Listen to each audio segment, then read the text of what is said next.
Remember, lowly adventurer, you do not need to outrun the dragon.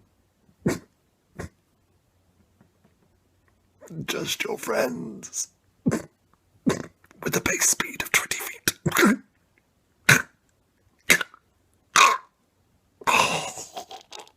Hello and welcome to another exciting edition of Performance Check. My name is Rob and today I'm going to be talking about Chapter 1. Now, by Chapter 1 I mean the campaign opening, the beginning. Every saga has a beginning, every journey has a first step, and every campaign has a Chapter 1, an opening. Now, I've chosen to talk about this topic today because I feel a lot of the time the beginning or opening of a campaign or session can often be a missed opportunity. If you look to cinema or literature, for example, an opening scene or an opening chapter really delivers an awful lot of information in usually a short space of time. Let's have a look at the opening scenes of Saving Private Ryan, for example. An invasion force packed into boats, charging across the water towards the DD landing sites. What about the opening of The Dark Knight, Christopher Nolan's Batman epic, where there are a bunch of thieves breaking into a bank in daylight? Now, they're masked, they're talking about this guy called the Joker, there's an element of mystery there, and also, why are they robbing a bank in broad daylight? Are they scared of what's going to come out at night? It's these kind of things that give you clues about the story and different hooks that can grab your player's attention, and that can absolutely be transferred into your role-playing game experience. I'm now going to give you an example of how you can take this cinematic kind of tone and infuse the beginning of your campaign or session with that kind of energy and that pace. I'd like you to imagine a silver moon hanging in a starless sky. The vision of that moon is blocked as a mainsail of a ginormous flagship moves across it. We see an enormous ship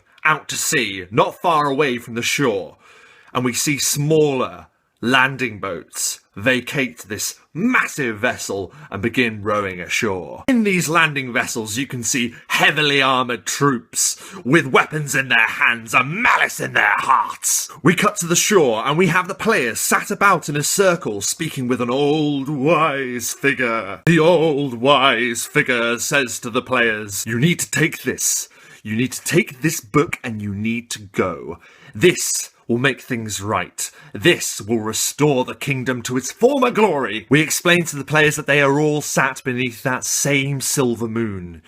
It is dark, fires litter this small settlement that they're in upon the beach, and the old man continues to give wise words, also the objective of what they need to do. A shout goes up from the settlement the players are currently in.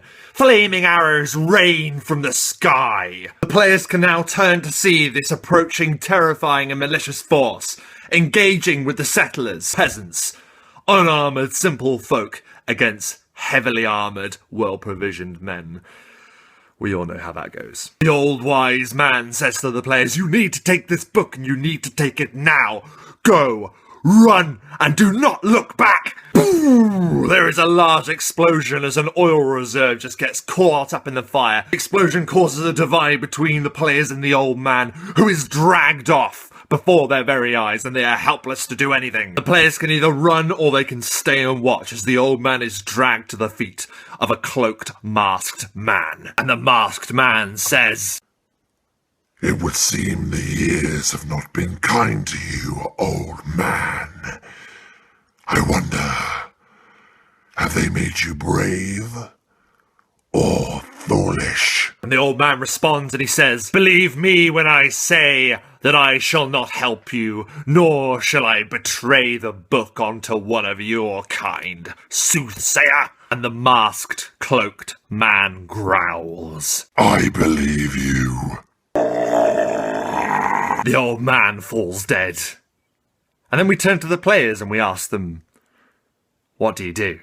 So what has that achieved? Well, you may have guessed it already, but that is actually the introduction to Star Wars The Force Awakens reskinned for D&D. It shows that by using a cinematic framework from any motion picture you care to choose from, you can utilise those same techniques to deliver information clearly, concisely to your players. You're able to show them, one, the setting, the tone of the world. 2, an objective, something they need to do, to escape, to run, to get this book away. And thirdly, you've introduced an antagonist, a villain, an obstacle, all in one go. It's effective, concise storytelling at its finest. Now, I'm not saying you have to rip off Star Wars or Batman or Saving Private Ryan. I'm just saying that those are effective templates for concise storytelling, which provide a lot of information in a short time and act as a really exciting, pacey beginning. Not the ideas themselves, but the method in which those ideas are presented to you as a viewer or a player. Now, I'm not for one moment saying that every session has to begin like this, or indeed every campaign has to begin like this. It all depends on the mood and pace that you want to set. But if you like the idea of having a pacey, energetic beginning that delivers a lot of information in a concise and interesting way, then this might be a way to go about it. Or perhaps instead you'd like a more mysterious feel about the start of your campaign. Perhaps a single word of a dying man saying, "Rosebud," that ignites a mystery would be enough for you. Or we could even go as far as to say that the classics are always great. You're sat in a tavern and a mysterious stranger is looking at you from across the room. So that's about it from Performance Check today. I've been Rob, and if you have any thoughts about the opening of campaigns or sessions, why don't you let me know about it? Post any thoughts you have about that in the comments below. And also, if there's anything else that you'd like me to talk about in the future, please make suggestions. I would love to hear them. And as always, if you like what you've seen, then why not give me a like, perhaps a subscribe, or not, it's entirely up to you. We're all friends here, or are we? Thanks for watching, and once again, I hope that all of your performances are up to standard.